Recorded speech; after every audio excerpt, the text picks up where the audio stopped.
안녕하세요. 건강의 달인 건달입니다. 자주 먹는 반찬 하나가 내 뼈를 약하게 만들고 있다면 믿으시겠습니까? 자, 이런 질문을 받으시면 일단 놀라지 않을 수가 없겠죠. 대체 어떤 반찬이길래 뼈를 썩게 만드는 거야? 이런 의구심이 들 텐데요. 실제 이런 문구를 인터넷에서 보았는데요. 내용을 살펴보니까 정말 심각하더라고요. 그래서 오늘은 인터넷에 올라온 글의 내용을 가지고 말씀을 드리고 정확한 내용을 정리해서 저의 생각을 말씀드리도록 하겠습니다.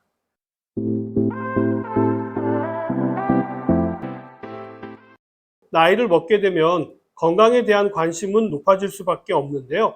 심혈관 질환도 걱정이 되고 치매도 걱정이 되지만 그 중에 한 가지가 바로 골밀도가 아닌가라는 생각이 드는데요.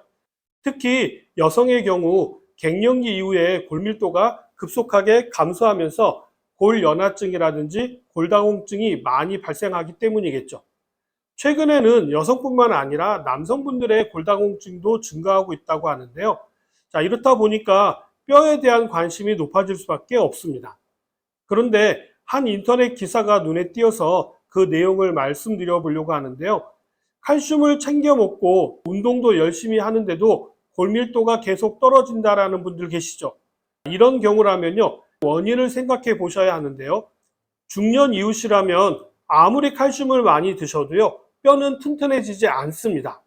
왜냐하면요. 칼슘을 많이 드셔도 잘 흡수가 되지 않기 때문이죠. 칼슘은요. 흡수가 잘 안 되는 미네랄입니다. 거기에다가 나이를 먹게 되면요. 칼슘의 흡수도가 현저하게 떨어지게 되고요. 뼈에 침착되는 양도 현저하게 줄기 때문입니다. 그렇기 때문에요. 나이 들어서 칼슘을 과도하게 섭취하시게 되면요. 뼈는 그대로 있는데요. 혈관이 석회화가 되어서 딱딱해지기도 하고요. 관절 사이에 석회가 끼어서 통증을 유발하기도 합니다. 일부는요. 장기에 축적이 되어서 초음파 검사 때나 나타나기도 하죠. 이렇듯 중년 이후의 칼슘 섭취는요. 각별한 주의가 필요합니다. 골다공증이 걱정이시라면요. 칼슘보다는 여성 호르몬인 에스트로겐에게 더 많은 관심을 가지셔야 합니다.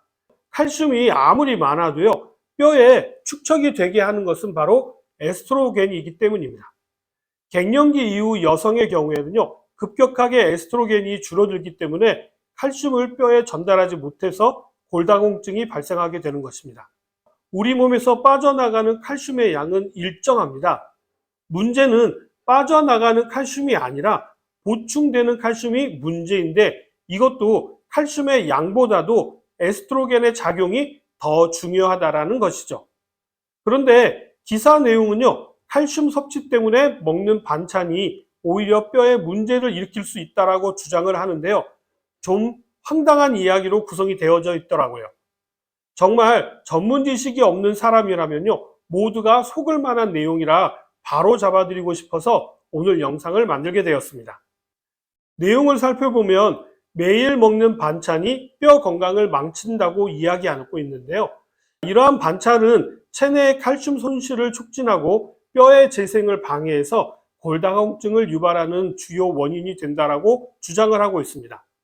겉보기에는 멀쩡하고 맛있는 밥 반찬이지만 뼈 건강엔 조용한 파괴자가 될 수 있다라고 하는데요. 도대체 어떤 반찬들이길래 이런 이야기를 하는 걸까요? 가장 충격적인 것이 바로 멸치볶음이었습니다. 칼슘이 풍부하다고 알려져 있는 멸치지만 시중에서 판매되는 대부분의 조미 멸치볶음의 경우에는요, 많은 양념과 첨가물들이 들어간다라고 소개를 하고 있는데요.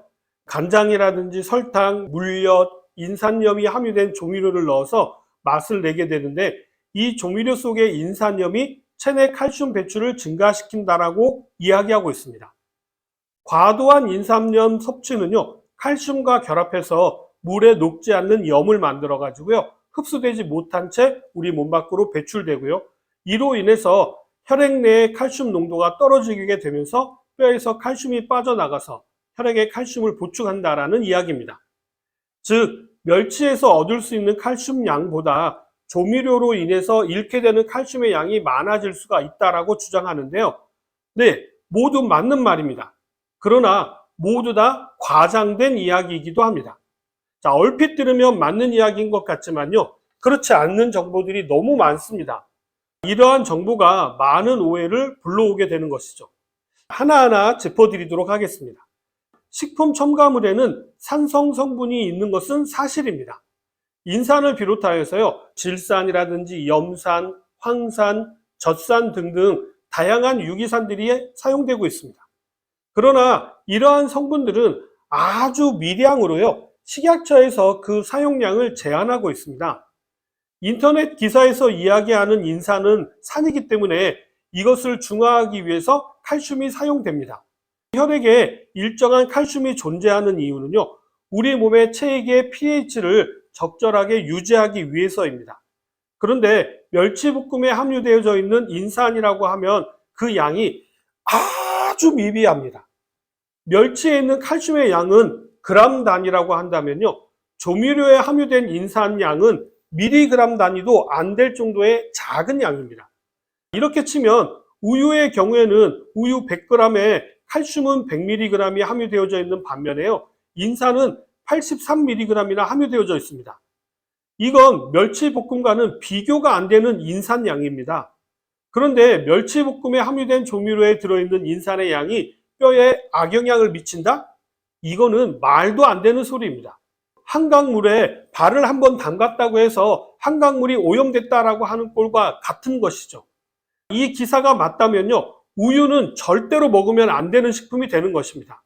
그리고 우유는요, 하루에 기본 200ml에서 많게는 1000ml를 매일 드시는 분들이 계시지만 멸치볶음을 매일 몇 젓씩 드시는 분들은 없기 때문이죠. 단체 급식에서는요, 멸치볶음의 경우 1회 제공량은 15g 정도밖에 되지 않습니다. 하루에 15g 정도의 멸치볶음을 매일 드셔도요, 거기에 함유되어져 있는 인산으로 인한 문제는요, 발생할 수가 없을 정도의 양이니까 안심하고 드셔도 됩니다. 인터넷 기사에서는요, 어묵조림도 이야기하고 있는데요, 어묵조림은 남녀노소 모두가 좋아하는 반찬이라고 이야기하면서요, 인공 첨가물이 많은 식품으로 이야기하고 있는데요, 요즘은 첨가물을 줄인 어묵도 많지만요, 일반적으로 가공식품이다 보니까 첨가물이 들어가 있기는 합니다.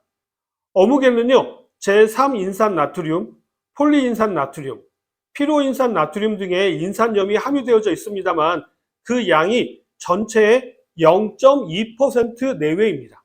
칼슘 함량은요, 어종에 따라서 조금씩 다르지만 평균적으로 0.4%가 넘는 양이 함유되어져 있습니다. 인산 양보다도요, 약 2배 정도 많은 양의 칼슘이 함유되어져 있다는 이야기죠.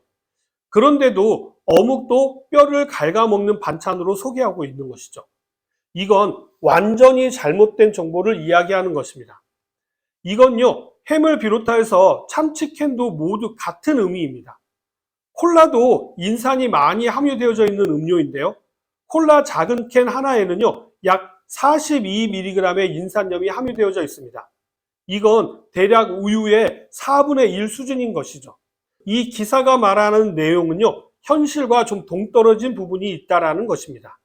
이론적으로는 맞는 이야기처럼 보이지만요, 좀 더 살펴보면요, 정말 말이 안 되는 이야기라는 것을 누구나 알게 되실 것입니다.